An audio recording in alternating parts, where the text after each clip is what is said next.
നമസ്കാരം. ഇൻഫർമേഷൻ മീഡിയയുടെ പുതിയൊരു വീഡിയോസിലേക്ക് എല്ലാ കൂട്ടുകാർക്കും ഒരിക്കൽ കൂടി സ്വാഗതം. മെയ് മാസത്തിലെ ക്ഷേമ പെൻഷൻ വിതരണ തീയതി, അതുപോലെ തന്നെ ഇപ്പോൾ 2 മാസമായി ലഭിക്കാതെ നിൽക്കുന്ന സ്ത്രീ സുരക്ഷാ പെൻഷൻ സംബന്ധമായിട്ടുള്ള മറ്റു അറിയിപ്പുകളെ കുറിച്ചുമെല്ലാം വളരെ വിശദമായി നോക്കാം. അതിന് മുന്നോടിയായി ഇൻഫർമേഷൻ മീഡിയയുടെ വീഡിയോസ് നിങ്ങൾ ആദ്യമായിട്ടാണ് കാണുന്നതെങ്കിൽ ചാനൽ സബ്സ്ക്രൈബ് ചെയ്യാൻ മറക്കരുത്. നമ്മുടെ ഈ ചാനൽ ഒരു തരത്തിലുള്ള മതപരമായ കാര്യങ്ങൾ, രാഷ്ട്രീയപരമായ കാര്യങ്ങളൊന്നും വരുന്നതല്ല. ഗവൺമെന്റിന് ലഭിക്കുന്ന സേവനങ്ങൾ, ആനുകൂല്യങ്ങൾ, അറിയിപ്പുകൾ എന്നിവയെക്കുറിച്ച് മാത്രമായിരിക്കും വീഡിയോസുകൾ വരുന്നത്.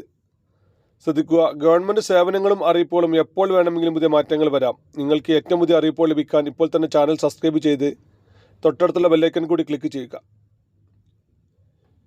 ഇലക്ഷന് മുമ്പ് തന്നെ മാർച്ച് ഏപ്രിൽ മാസത്തിലെ പെൻഷൻ നമുക്ക് ലഭിച്ചത് കൊണ്ട് തന്നെ ഇനി നമുക്ക് ലഭിക്കാനുള്ളത് മെയ് മാസത്തിലെ പെൻഷനാണ്. അതുപോലെ തന്നെ സ്ത്രീ സുരക്ഷാ പെൻഷൻ ഇനിയിപ്പോൾ ലഭിക്കാനുള്ളത് 2 മാസത്തെ കുടിശ്ശികയാണ്. ഈ 2 പെൻഷൻ വിതരണവുമായി ബന്ധപ്പെട്ട കാര്യങ്ങൾ നമുക്ക് നോക്കാം. ആദ്യം നമ്മൾ നോക്കാൻ പോകുന്നത് സ്ത്രീ സുരക്ഷാ പെൻഷനാണ്. നമുക്കറിയാം, കഴിഞ്ഞ പഞ്ചായത്ത് ഇലക്ഷന് മുമ്പായിരുന്നു സർക്കാർ ഇങ്ങനെ ഒരു പ്രഖ്യാപനമായി വന്നിട്ടുണ്ടായിരുന്നത്. അതിനുശേഷം ഇലക്ഷന് മുമ്പായി തന്നെ കറക്റ്റായി തന്നെ എല്ലാ മാസവും അവർ പെൻഷൻ ലഭിച്ചു. ഇലക്ഷൻ നടന്ന മാസവും അതിനുശേഷം ഇപ്പോഴുള്ള മെയ് മാസത്തിലെ പെൻഷൻ വിതരണവുമായി 2 മാസത്തെ പെൻഷനാണ് ഇനി നമുക്ക് ലഭിക്കാനുള്ളത്. പുതിയ സർക്കാർ അധികാരത്തിൽ വന്ന് ആദ്യ മന്ത്രിസഭാ യോഗത്തിൽ തന്നെ ഇതിനുമായി ബന്ധപ്പെട്ട കാര്യങ്ങൾ സർക്കാർ അറിയിക്കുമെന്നാണ് ഇപ്പോൾ അറിയുന്നത്. ഏകദേശം നമുക്ക് 25-ാം തീയതിക്ക് മുമ്പ് തന്നെ നമ്മുടെ പെൻഷൻ നമ്മുടെ കൈകളിൽ എത്തുന്ന രീതിയിലായിരിക്കും ഇപ്പോൾ സർക്കാർ തലത്തിൽ കാര്യങ്ങൾ നടപ്പിലാക്കുന്നത്. നമുക്കറിയാം, പുതിയ സർക്കാർ ഇപ്പോൾ അധികാരത്തിൽ എത്തിയിട്ടില്ല. ഒരു ദിവസങ്ങൾ മാത്രമായിരിക്കും അധികാരത്തിൽ വരിക. അധികാരത്തിലെത്തി മന്ത്രിസഭാ യോഗത്തിൻ്റെ അന്തിമ അപ്രൂവൽ കൂടി ഇതിന് ആവശ്യമാണ്. അതിനുള്ള സാങ്കേതിക കാര്യങ്ങളെല്ലാം ഇപ്പോൾ തന്നെ പൂർത്തിയായി വരുന്നുണ്ട്. അതുപോലെ തന്നെ ഇനി മറ്റ് പെൻഷൻ മാസം 2000 രൂപ ലഭിക്കുന്ന സാമൂഹ്യ സുരക്ഷാ പെൻഷൻ വിതരണം ഈ ഒരു തീയതിയിൽ തന്നെയായിരിക്കും ഉണ്ടായിരിക്കുക. 25-ാം തീയതിയോ 30-ാം തീയതി ഇടയിലായിരിക്കും നമുക്ക് ഈ 2 പെൻഷനും നമ്മുടെ കൈകളിൽ എത്തിയിരിക്കുക. അതിനു മുമ്പ് തന്നെ സർക്കാർ പറയുന്ന എല്ലാ കാര്യങ്ങളും നമ്മൾ കറക്റ്റായി തന്നെ ചെയ്യാൻ ശ്രദ്ധിക്കുക. ഇനി അങ്ങോട്ട് AI സാങ്കേതിക വിദ്യ ഉപയോഗിച്ചായിരിക്കും നമ്മുടെ പെൻഷൻ വിതരണവും അതുപോലെ തന്നെ പെൻഷൻ മസ്റ്റങ്ങുമെല്ലാം നടക്കുക. നമ്മൾ ഇത്രയും കാലം ചെയ്തിരുന്ന രൂപത്തിൽ അക്ഷയ കേന്ദ്രങ്ങളിൽ പോയി നമ്മൾ വിരൽ പതിപ്പിക്കുന്ന രീതിയിൽ മസ്റ്റങ്ങിന് മാറ്റം വരാൻ സാധ്യത കാണുന്നുണ്ട്.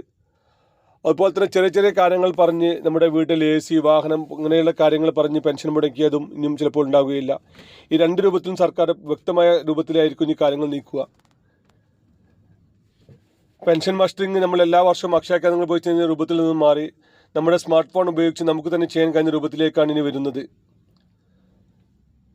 സർക്കാർ അതിനായി ഒരു സോഫ്റ്റ്വെയർ പുറത്തിറക്കി ആ സോഫ്റ്റ്വെയർ മുഖാന്തരം നമ്മുടെ ഫേസ് ആധാർ കാർഡുമായി ലിങ്ക് ചെയ്യുന്ന രൂപത്തിലായിരിക്കും മസ്റ്ററിങ് ചെയ്യുക. അതുകൊണ്ട് തന്നെ പെൻഷൻ ലഭിക്കുന്ന ആളുകൾ നിർബന്ധമായിട്ടും ആധാർ കാർഡ് റെഡിയാക്കി വെക്കുക. ആധാർ കാർഡിൽ തെറ്റുകളില്ലെന്ന് ഉറപ്പുവരുത്തുക. അതുപോലെ തന്നെ ആധാർ കാർഡും മൊബൈൽ നമ്പറുമായി ലിങ്ക് ചെയ്യുക. ഈ ലിങ്ക് ചെയ്ത മൊബൈൽ നമ്പർ നമ്മുടെ കൈവശമുണ്ടെന്ന് നമ്മൾ ഉറപ്പുവരുത്തുക. അതിന് ഔദ്യോഗികമായി അറിയിപ്പോൾ ഇതുവരെ വന്നിട്ടില്ലെങ്കിൽ പോലും നമ്മൾ റേഷൻ കാർഡ് മസ്റ്ററിങ് ചെയ്തിരുന്നു. ആ രൂപത്തിൽ നമ്മുടെ മൊബൈലിൽ ഒരു ആപ്ലിക്കേഷൻ ഓണാക്കി നമ്മുടെ ആധാർ നമ്പർ കൊടുക്കുകയും പിന്നീട് നമ്മുടെ ഫോട്ടോ എടുക്കുകയും ചെയ്ത് കഴിഞ്ഞാൽ നമുക്ക് മസ്റ്ററിങ് പൂർത്തിയാകുന്ന രൂപത്തിൽ അതേ രൂപത്തിലായിരിക്കും ഇനി പെൻഷൻ മസ്റ്ററിങ്ങും ഉണ്ടായിരിക്കുക.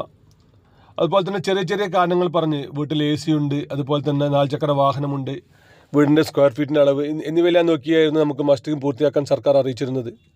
അങ്ങനെയുള്ള കാര്യങ്ങളൊന്നും ഒഴിവാക്കുമെന്നാണ് ഇപ്പോൾ സർക്കാർ പറയുന്നത്.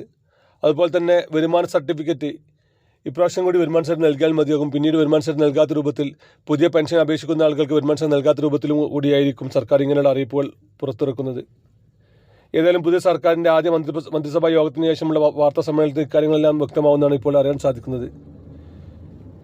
KSRTCയിലെ സ്ത്രീകൾക്കുള്ള സൗജന്യ യാത്ര, അതുപോലെ തന്നെ പാവപ്പെട്ട ആളുകൾക്കുള്ള ക്ഷേമ പെൻഷൻ, ഇൻഷുറൻസ് കാര്യമായി ബന്ധപ്പെട്ട ഒരുപാട് അറിയിപ്പുകൾ വരുന്ന ദിവസങ്ങൾ തന്നെ നമുക്കുണ്ടായിരിക്കും. ഇങ്ങനെയുള്ള അറിയിപ്പുകൾ നിങ്ങൾക്ക് പെട്ടെന്ന് തന്നെ ലഭിക്കാൻ ഇപ്പോൾ തന്നെ ചാനൽ സബ്സ്ക്രൈബ് ചെയ്തുകൊണ്ട് കൂട്ടുകാർക്ക് ഷെയർ ചെയ്ത് കൊടുക്കുക. നമ്മുടെ ഈ ചാനൽ ഇതുപോലത്തെ വീഡിയോസുകൾ മാത്രമായിരിക്കും ഇനി അങ്ങോട്ട് വരുന്നത്. നമുക്കൊരു പുതിയ വീഡിയോസുമായി കാണാം. അതുവരെയും എല്ലാ കൂട്ടുകാർക്കും നന്ദി.